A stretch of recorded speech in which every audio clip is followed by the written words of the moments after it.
പ്രിയമുള്ള സഹോദരങ്ങളെ, മഹാനായ ജുറൈജ് റളിയല്ലാഹു തആല അൻഹുവിന്റെ അല്ലാഹുവിന്റെ പ്രവാചകന്റെ സഹാബിയാണ് ജുറൈജ് റളിയല്ലാഹു തആല അൻഹു. ജുറൈജ് റളിയല്ലാഹു തആല അൻഹു ആബിദാണ്, ആലിമല്ല ആബിദാണ്. ജുറൈജ് റളിയല്ലാഹു തആല അൻഹു 24 മണിക്കൂറും ഇബാദത്ത. വിവാഹമൊന്നും കഴിഞ്ഞിട്ടില്ല. ജുറൈജ് റളിയല്ലാഹു തആല അൻഹു എപ്പോഴും നിസ്കാരവും ദിക്റും ദുആയും ഒക്കെ ഇങ്ങനെ കഴിഞ്ഞുകൂടുകയാണ്. വീടിനകത്തിരുന്നിട്ട് ഇബാദത്ത് ചെയ്യാൻ പറ്റാത്തത് കൊണ്ട് മലയുടെ മുകളിൽ പോയിട്ട് ഒരു തമ്പ് കെട്ടിയിട്ട് അവിടെ നിന്ന് നിസ്കാരം, അവിടെയാണ് നിന്ന് നിസ്കാരം, എപ്പോഴും നിസ്കാരവാ. അങ്ങനെ നിസ്കരിച്ചു കൊണ്ടിരുന്നപ്പോ ഒരു ദിവസം ജുറൈജ് റളിയല്ലാഹു തആല അൻഹുവിന്റെ ഉമ്മ വീടിന്റെ വെളിയിൽ വന്നിട്ട് വിളിച്ചു, മോനെ ജുറൈജേ, മോനെ ജുറൈജേ. ജുറൈജ് റളിയല്ലാഹു തആല അൻഹു സുന്നത്ത് നിസ്കരിച്ചു കൊണ്ടിരിക്കുമ്പോഴാണ് ഉമ്മ വീടിന്റെ വെളിയിൽ വന്ന് വിളിക്കുന്നത്. ജുറൈജ് റളിയല്ലാഹു തആല അൻഹു ചിന്തിച്ചു, പടച്ചവനെ നിസ്കാരത്തിലാണല്ലോ, നിസ്കാരം കഴിഞ്ഞിട്ട് ഉമ്മായിക്ക് വിളിക്ക് ഉത്തരം കൊടുക്കാമെന്ന് കരുതിയിട്ട് നിസ്കാരം പൂർത്തിയാക്കി. സത്യത്തിൽ നിസ്കരിച്ച് സുന്നത്ത് നമസ്കരിച്ചു കൊണ്ടിരിക്കുന്ന സമയത്ത് നമ്മുടെ ഉമ്മ വിളിച്ചാൽ ആ കൈയടിച്ചിട്ട് നീ ഉത്തരം നൽകണേ എന്ന് നബി മുഹമ്മദ് മുസ്തഫ. സുന്നത്ത് നമസ്കരിച്ചു കൊണ്ടിരിക്കുന്ന സമയത്ത് നമ്മുടെ ഉമ്മ വിളിച്ചാൽ എന്ത് ചെയ്യണം? കൈയടിച്ചിട്ട് ഉത്തരം നൽകണേ എന്ന് നബിയുനാ റസൂലുള്ളാഹി സ്വല്ലല്ലാഹു അലൈഹി വസല്ലം. ഫർള് നമസ്കരിക്കുന്ന സമയത്താണെങ്കിൽ ഉത്തരം നൽകണ്ട, സുന്നത്താണെങ്കിൽ ഉത്തരം നൽകണം. ജുറൈജ് റളിയല്ലാഹു തആല അൻഹു നമസ്കാരത്തിൽ തന്നെ നിന്നു. നിസ്കാരം കഴിഞ്ഞിട്ട് വിളി കേൾക്കാന്ന് വിചാരിച്ചു. ഉമ്മ മടങ്ങിപ്പോയി. പിന്നെയും വന്നു ഉമ്മ. അപ്പോഴും വന്ന് വിളിക്കുമ്പോഴും ജുറൈജ് റളിയല്ലാഹു തആല അൻഹു നിസ്കാരത്തിലാ. ഉമ്മ മടങ്ങിപ്പോയി. മൂന്നാമതും ഉമ്മ വന്നു. അല്ലാഹുവിന്റെ പ്രവാചകൻ സല്ലല്ലാഹു അലൈഹി വസല്ലമ തങ്ങൾ പറയുകയാണ്, എന്റെ പ്രിയമുള്ളവരെ, മൂന്നാമതും ഉമ്മ വന്നു. എന്നിട്ട് ജുറൈജ് റളിയല്ലാഹു തആല അൻഹുവിന്റെ വീടിന്റെ മുന്നിൽ വന്നിട്ട് ഉമ്മ വിളിക്കുകയാ. അപ്പോഴും ജുറൈജ് റളിയല്ലാഹു തആല അൻഹു നമസ്കാരത്തിലാണ്. ജുറൈജ് റളിയല്ലാഹു തആല അൻഹു നമസ്കാരത്തിലാ. അവിടുന്ന് ചിന്തിച്ചു, അല്ലാഹ് നമസ്കാരത്തിലാണല്ലോ പടച്ചവര്, നമസ്കാരം തീർന്നിട്ട് ഉമ്മയുടെ വിളി കേൾക്കാമെന്ന് കരുതുമ്പോ ഉമ്മയുടെ മനസ്സ് വേദനിക്കുകയാ. ആ വീടിന്റെ മുന്നിലിരുന്നു കൊണ്ട് തന്റെ പ്രിയപ്പെട്ട മാതാവ് 2 കൈ ഉയർത്തുകയാണ്. പടച്ചവന്റെ ദർബാറിലേക്ക് കൈ ഉയർത്തിയിട്ട് അവിടുന്ന് ദുആ ചെയ്യുകയാണ്, അല്ലാഹുമ്മ ലാ തുൽതു ഹത്താ യൻദുറ ഇലാ വുജൂഹിൽ മുനിസാ. പാതിരാത്രി ഒരുമിച്ച് കൂടി എന്റെ പ്രിയമുള്ള ചെറുപ്പക്കാരോട്, എന്റെ പ്രിയപ്പെട്ട സഹോദരങ്ങളോട്, ഉമ്മ പെങ്ങന്മാരോട്, എന്റെ പ്രിയമുള്ളവര്, 3 പേരുടെ ദുആ നീ സൂക്ഷിക്കടൂ. അല്ലാഹുവിന്റെ പ്രവാചകൻ പറയുകയാണ്, 3 പേരുടെ ദുആ നീ സൂക്ഷിക്കടേ. ഈ 3 പേരെങ്ങാനും നിനക്കെതിരെ ദുആ ചെയ്താ മരണത്തിന് ശേഷമല്ല പൊന്നുമോനെ ശിക്ഷ കിട്ടുന്നത്. ഈ 3 പേര് ആർക്കെങ്കിലും എതിരായി ദുആ ചെയ്താ ഈ ദുനിയാവിൽ കിടന്ന് നരകിച്ചിട്ട് നീ മരിക്കൂ എന്ന് നബി മുഹമ്മദ് മുസ്തഫ സല്ലല്ലാഹു അലൈഹി വസല്ലമ തങ്ങൾ പറയുകയാണ്, 3 പേരുടെ ദുആ സൂക്ഷിക്കണേ ചെറുപ്പക്കാരാ. എന്റെ പ്രിയപ്പെട്ട വാപ്പമാരോട്, പെങ്ങന്മാരോട്, 3 പേരുടെ ദുആ നീ സൂക്ഷിക്കണം. ഈ 3 പേര് നിനക്കെതിരെ എങ്ങാനും ദുആ ചെയ്താ ഈ ദുനിയാവിൽ കിടന്നു മരിക്കുന്നതിന് മുമ്പേ നീ നരകിച്ചിട്ടേ മരിക്കൂ എന്ന് നബി മുഹമ്മദ് മുസ്തഫ സല്ലല്ലാഹു അലൈഹി വസല്ലമ തങ്ങൾ പറയുന്ന ഒന്നാമത്തെ വ്യക്തി ആരെന്നറിയുവോ? അത് നമ്മുടെ പ്രിയപ്പെട്ട ഉമ്മയാ. ഉമ്മ നമുക്കെതിരെ ദുആ ചെയ്താല് എത്ര വലിയ കൊലകൊമ്പനാണെങ്കിലും അനുഭവിക്കാതെ പോകില്ല ചെറുപ്പക്കാരാ. അത് പള്ളിയിലെ ഉസ്താദാകട്ടെ, വഅല് പറയുന്നവനാകട്ടെ, ഹാഫിളാകട്ടെ, ആലിമാകട്ടെ, അല്ലാഹുവിന്റെ റസൂലിന്റെ സഹാബിയാണ് ജുറൈജ് റളിയല്ലാഹു തആല അൻഹു. 24 മണിക്കൂറും ഇബാദത്താ. അതാ വനത്തിന്റെ മുകളിൽ നിന്നാണ് ഒറ്റയ്ക്കൊരു തമ്പടിച്ചിട്ടൊരു വീട് കെട്ടിയിട്ട് അതിനകത്തിരുന്ന് രാവും പകലും ഇബാദത്താണ്. ജുറൈജ് റളിയല്ലാഹു തആല അൻഹുവിന്റെ ഉമ്മയുണ്ടല്ലോ, വീടിന്റെ വെളിയിൽ വന്നിട്ട് വിളിക്കുന്നു, മോനെ ജുറൈജ്. വിളിക്കുത്തരം നൽകിയില്ല. അറിഞ്ഞുകൊണ്ടല്ല, നമസ്കരിച്ചു കൊണ്ടിരിക്കുകയാണല്ലോ, അല്ലാഹുവിന്റെ മുന്നിൽ നിൽക്കുകയാണല്ലോ. ഈ സമയത്ത് ഉമ്മ വിളിച്ചാൽ ഉത്തരം നൽകാൻ, അതാ നമസ്കാരം കഴിഞ്ഞിട്ട് ഉത്തരം നൽകാമെന്ന് കരുതിയിട്ട് നിസ്കരിക്കുന്ന ജുറൈജ് റളിയല്ലാഹു തആല അൻഹു ഉമ്മയുടെ മനസ്സ് വേദനിക്കുകയാ. ആ ഉമ്മ കരഞ്ഞുകൊണ്ട് അല്ലാഹുവിനോട് ദുആ ചെയ്യുന്നു, അല്ലാ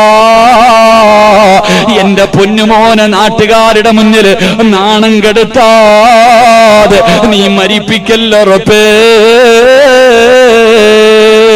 ആ ഉമ്മ അല്ലാഹുവോട് പറയുകയാ, ഇവനെ നാണം കെടുത്തലേ പടച്ചവരെ, ഇവനെ വ്യഭിചാര ആരോപണം നടത്തിയിട്ട് നാട്ടുകാരുടെ മുന്നിൽ നാണം കെടുത്താതെ എന്റെ പൊന്നുമോനെ ജുറൈജിനെ നീ മരിപ്പിക്കല്ല അല്ലാ. ഉമ്മ തന്റെ പൊന്നുമോന് എതിരായി ദുആ ചെയ്യുകയാ, ഉമ്മ തന്റെ പൊന്നുമോന് എതിരായി ദുആ ചെയ്യുകയാ. എന്റെ പ്രിയമുള്ളവരെ, ജുറൈജ് റളിയല്ലാഹു തആല അൻഹു 24 മണിക്കൂറും ഇബാദത്ത് ചെയ്തുകൊണ്ടിരിക്കുകയാണ്. ഒരു പെണ്ണുണ്ടല്ലോ ജുറൈജിനെ വഴിതെറ്റിക്കാൻ നോക്കുകയാ, ജുറൈജ് റളിയല്ലാഹു തആല അൻഹുവിനെ വഴിതെറ്റിക്കാൻ നോക്കുകയാ. എന്ത് ചെയ്തിട്ടും തെറ്റിലേക്ക് കൊണ്ടുപോകാൻ കഴിയുന്നില്ല. അവസാനം എന്റെ പ്രിയമുള്ളവരെ, ഒരു ദിവസം ജുറൈജ് റളിയല്ലാഹു തആല അൻഹുവിന്റെ വീടിന്റെ മുന്നില് ഒരു ചോരക്കുഞ്ഞിനെ കയ്യിൽ വെച്ചുകൊണ്ടൊരു പെണ്ണ് കടന്നു വരികയാ. ഒരു കുഞ്ഞിനെ കയ്യിൽ വെച്ചിട്ട് ജുറൈജ് റളിയല്ലാഹു തആല അൻഹുവിന്റെ വീടിന്റെ മുന്നിലേക്ക് വന്നിട്ട് അവിടുന്ന് പറയുന്നു, ജുറൈജിന്റെ വീടിന്റെ മുന്നിൽ വന്ന് കിടന്ന് ബഹളം വെക്കുകയാണ്. നാട്ടുകാർ മുഴുവനും ഒരുമിച്ച് കൂടി എന്തിനാണ് ഈ നല്ല മനുഷ്യന്റെ വീടിന്റെ മുന്നിൽ വന്ന് കിടന്ന് ബഹളം വെക്കുന്നതെന്ന് ചോദിക്കുമ്പോ ആ പെണ്ണ് പറയുകയാ, എന്റെ കയ്യിലിരിക്കുന്ന കുഞ്ഞുണ്ടല്ലോ, ഈ കുഞ്ഞിന്റെ വാപ്പ ജുറൈജാ, ഈ കുഞ്ഞിന്റെ വാപ്പ ജുറൈജാ. എന്റെ പ്രിയമുള്ളവരെ, കേൾക്കേണ്ട താമസമുണ്ടല്ലോ. ഒരു പെണ്ണ് പറഞ്ഞു, എന്റെ കയ്യിലിരിക്കുന്ന കുഞ്ഞിന്റെ വാപ്പ ഈ ജുറൈജാണെന്ന് പറഞ്ഞു തീരേണ്ട താമസമുണ്ടല്ലോ. ആ ജനങ്ങൾ മുഴുവനും ജുറൈജ് റളിയല്ലാഹു തആല അൻഹുവിന്റെ വീട് തല്ലിപ്പൊളിക്കുകയാ. അവിടുന്ന് വീട് മുഴുവനും നശിപ്പിച്ചിട്ടു, നീ കള്ളനാടാ, നീ വ്യഭിചാരിയാടാ, നീ ഇതിനകത്തിരുന്ന് ഇബാദത്തല്ല നടത്തുന്നത്, ഇതിനകത്തിരുന്ന് വ്യഭിചാരമാണ് നടത്തുന്നതെന്ന് പറഞ്ഞുകൊണ്ടു നാട്ടുകാർ മുഴുവനും പരിഹസിക്കുകയാ, നാട്ടുകാർ മുഴുവനും കളിയാക്കുകയാ. എന്റെ പ്രിയമുള്ളവരെ, അന്നും ഇന്നും അങ്ങനെ തന്നെയല്ലേ? എന്തെങ്കിലും കിട്ടിയാ അതിന്റെ സത്യം പോലും ഒരു മനുഷ്യനും നോക്കാറില്ലല്ലോ.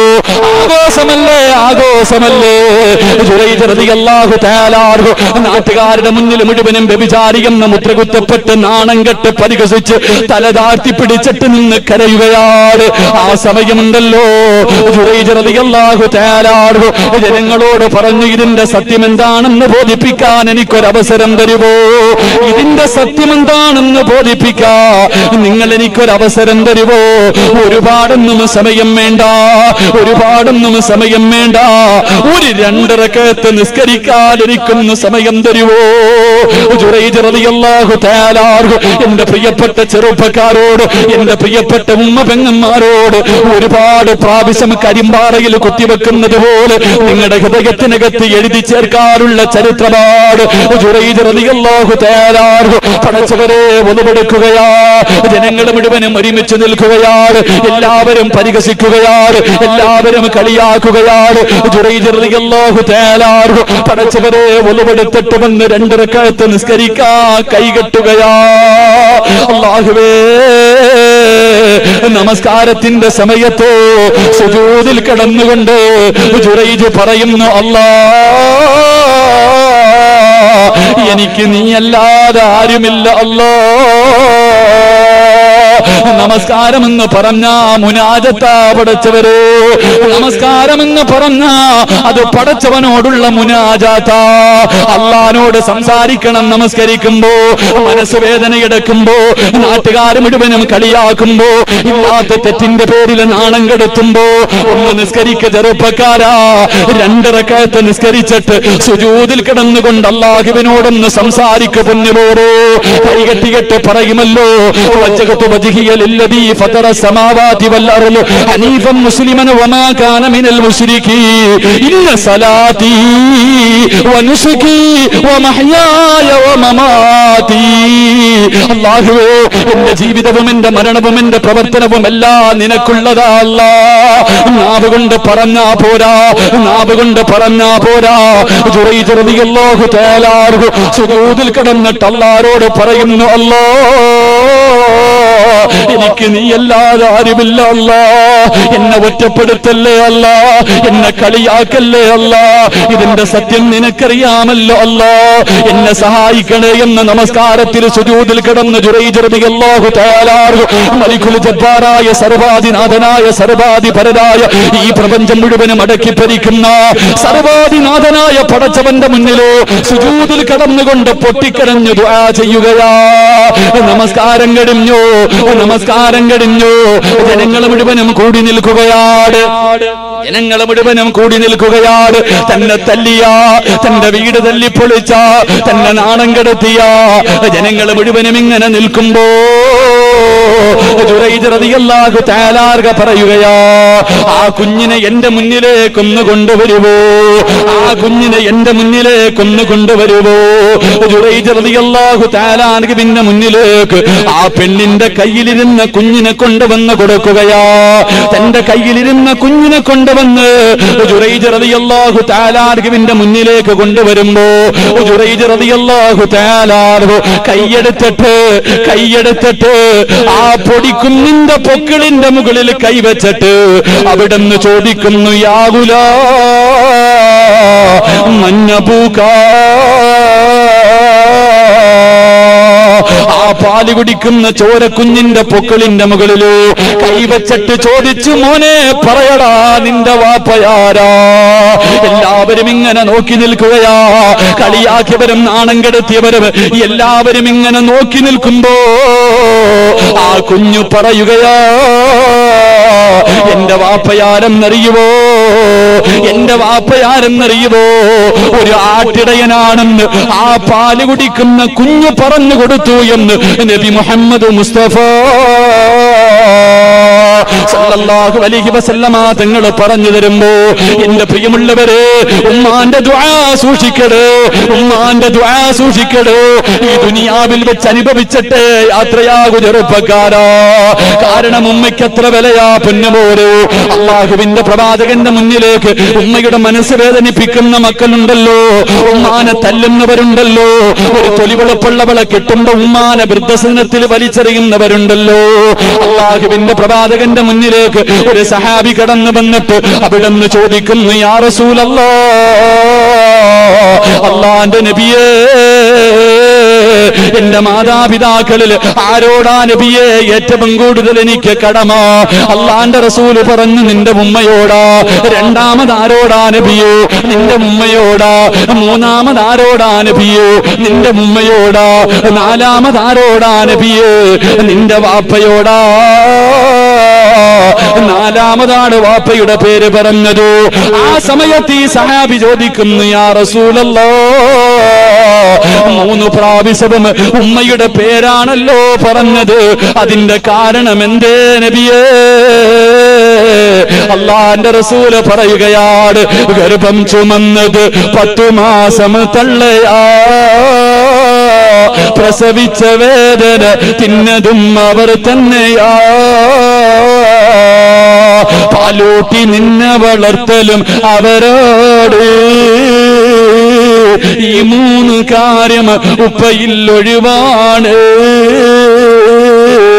9.5 മാസക്കാലം വയറ്റിൽ ചുമന്നുകൊണ്ട് നടന്നത് നിന്റെ ഉമ്മയാ മോനെ. അന്ന് ഹോസ്പിറ്റലില്ലല്ലോ. ഇന്ന് നിന്റെ ഭാര്യ ഗർഭിണിയാകുമ്പോ പൊന്നുപോലെ നീ നോക്കുമല്ലോ. നിന്റെ ഉമ്മ നിന്നെ ചുമന്നുകൊണ്ട് നടന്ന കാലമെന്ന് ഓർക്കുമോരെ. ഒന്ന് കിടക്കാൻ കഴിയുമോ? ഒന്ന് നടക്കാൻ കഴിയുമോ? വയറ് നിറച്ച് ഭക്ഷണം കഴിക്കാൻ കഴിയുമോ? 9.5 മാസക്കാലം നീ പ്രസവിച്ച നിന്റെ സ്വന്തം മോന് ഒരു 10 മിനിറ്റ് നിന്റെ കയ്യിൽ വെച്ചാ കൈ കിടക്കുമല്ലോ. നിന്റെ ഉമ്മ 9.5 മാസമാ ചുമന്നുകൊണ്ട് നടന്നത്. എന്നിട്ടോ മരണവേദനയുടെ വേദനയും എന്താ നിന്റെ ഉമ്മ പ്രസവിച്ചത്. ഉമ്മാൻ ഇന്നും നടുവേദന എന്തെന്നറിയുവോ? നിന്റെ ഉമ്മാൻ ഈ സമയത്തും പ്രായമായ നിന്റെ ഉമ്മ രോഗിയായി കിടക്കാനുള്ള കാരണം എന്തെന്നറിയുവോ? നിന്നെ പ്രസവിച്ചതാ ചെറുപ്പക്കാരാ. അല്ലാഹുവേ, മരണവേദന സഹിച്ചതും ഉമ്മ തന്നെയാണ്. 2 വയസ്സ് പൂർത്തിയാകുന്നത് വരെ പട്ടിണിയാണെങ്കിലും രോഗം പിടിച്ചു കിടന്നാൽ നോമ്പ് പിടിച്ച് കിടന്നാൽ എഴുന്നേക്കാൻ വയ്യാതെ കിടക്കുന്ന ഉമ്മയും തന്റെ കുഞ്ഞൊന്ന് കരഞ്ഞാ ഉമ്മാന് സഹിക്കില്ലല്ലോ, വാരികെടുത്തിട്ട് പാല് തരുവല്ലോ. എന്റെ പ്രിയമുള്ളവരെ, ഉമ്മാന്റെ ദുആ സൂക്ഷിച്ചു. ഉമ്മമാരോട്, എന്റെ പ്രിയപ്പെട്ട ഉമ്മമാരോട് പറയുകയാ, മക്കളെ ശപിക്കല്ലേ ഉമ്മ. ദേഷ്യം വരുമ്പോ, മക്കൾ എന്തെങ്കിലും തെറ്റ് ചെയ്യുമ്പോ എന്റെ ഉമ്മമാര് ശപിക്കുമല്ലോ, ഇവൻ മുടിഞ്ഞു പോകട്ടെ, ഇവൻ നശിച്ചു പോകട്ടെ, ഇവന്റെ മയ്യത്ത് നടുറോഡിൽ നിന്ന് തുടച്ചെടുക്കട്ടെ എന്ന് ശപിക്കല്ലേ ഉമ്മ. അല്ലാഹുവേ, ഒരു ദേശത്തിന്റെ പേരിൽ നീ ശപിച്ചു കഴിഞ്ഞാ നാളെ നിന്റെ മക്കൾ കിടന്ന് അനുഭവിക്കുന്നത് കാണേണ്ടി വരുമല്ലോ. അതുകൊണ്ട് എന്റെ പ്രിയമുള്ളവരോട് അല്ലാഹുവിന്റെ റസൂല് പറയുകയാ, 3 പേരുടെ ദുആ നീ സൂക്ഷിക്കടേ, 3 പേരുടെ ദുആ നീ സൂക്ഷിക്കടേ. ഒന്നാമത്തേത് നിന്റെ ഉമ്മയുടെ ദുആയാണെന്ന് നബി മുഹമ്മദ് മുസ്തഫ സല്ലല്ലാഹു അലൈഹി വസല്ലം. അല്ലാഹു നമ്മുടെ ഉമ്മമാർക്ക്, മരണപ്പെട്ടവരുടെ ഖബർ അല്ലാഹു വിശാലമാക്കുമാറാകട്ടെ.